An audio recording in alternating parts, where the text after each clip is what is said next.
ไป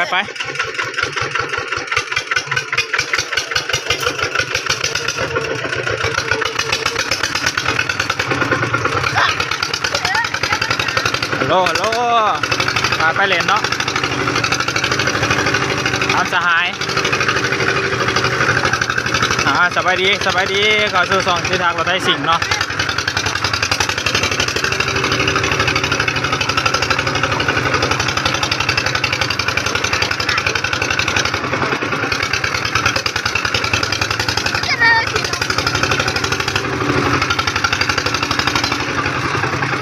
จิม่วๆแน่เนาะกล่องมันถึงน้ำ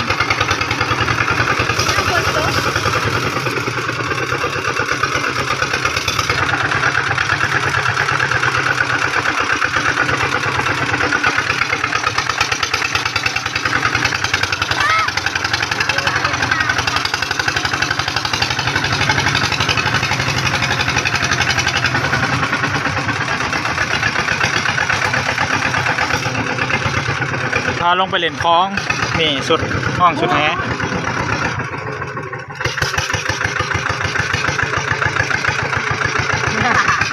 เป็นยังไงก็คงซื้อเจ้าฝนตกหนาวแล้วจะเมื่อยแล้วหนาว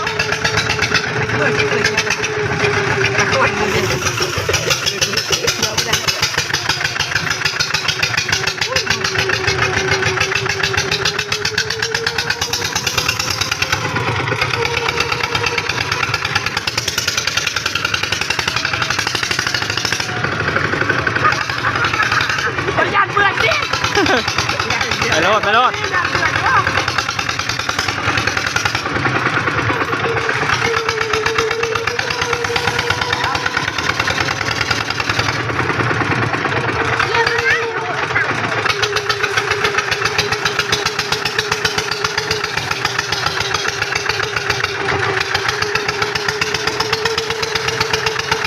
รอวิ่งแค่2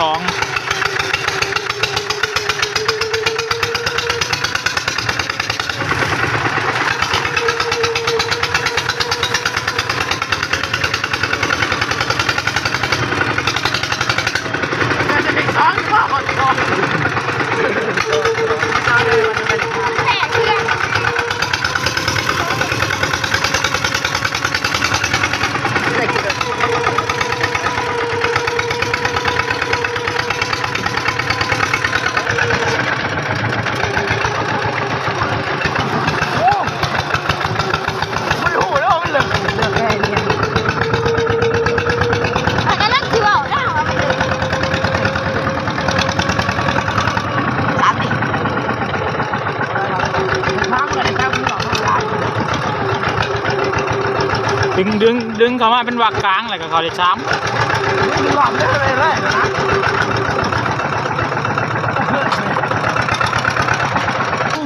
หายากได้หอนคล้องเลย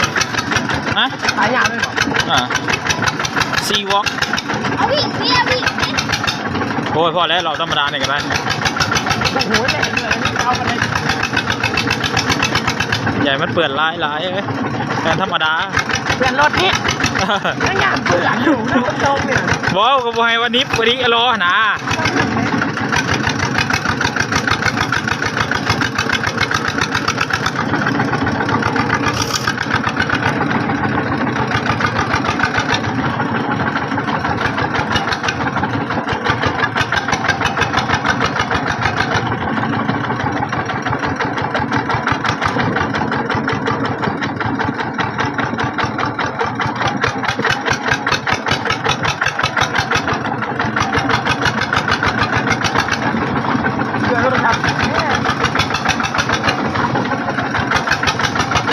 ขอเสียง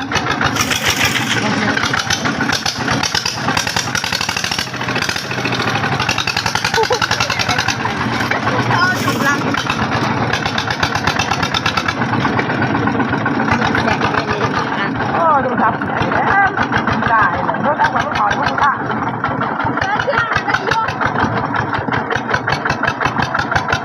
ได้ที่มันเล่นมันก่อน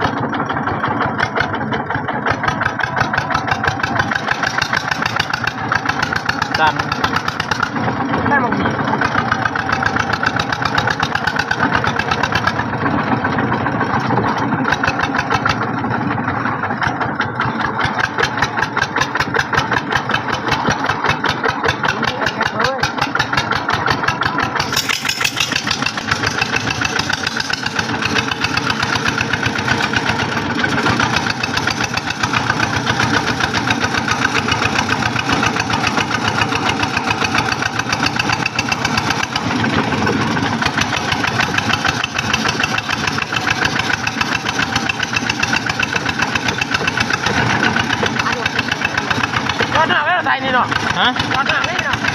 อ่ะ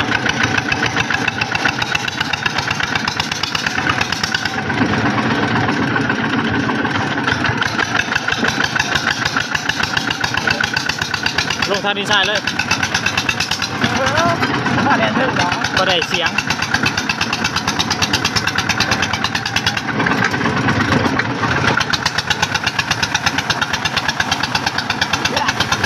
เพื่อนระยะแลนโหลดซ้ำไปทางใหญ่หน้าหอดอยู่ไหน ผมก็ถึงซอยไหนแล้วอ่อนมาเลยนะผมก็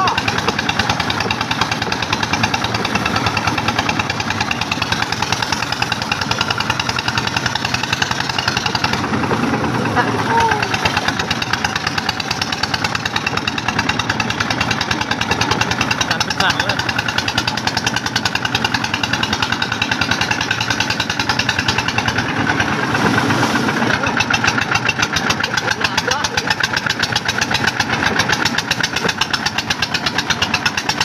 ลงมาไก่จะหอดคล้องแล้วว่าหอด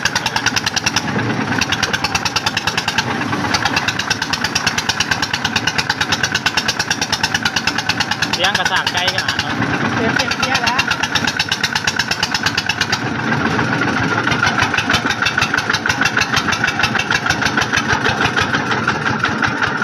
เรื่องเถอะ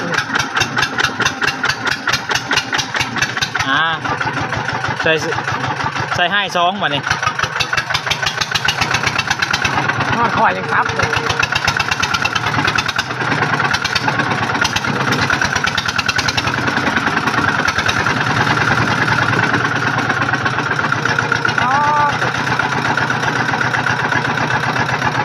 ลงมาเฮ้ยเว้ยแมน ให้ซองนี่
พอเป็นสโลว์ซองได้เลยนี่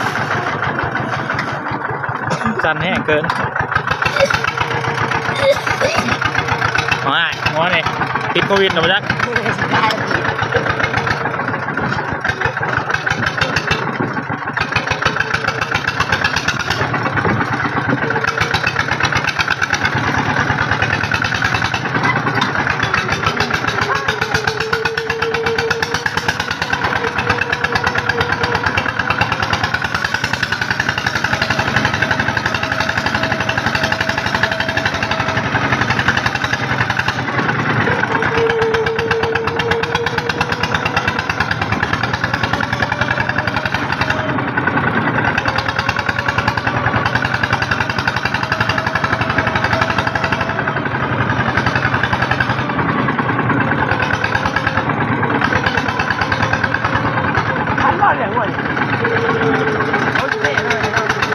คลิปเขาก็จบเพียงเท่านี้เนาะ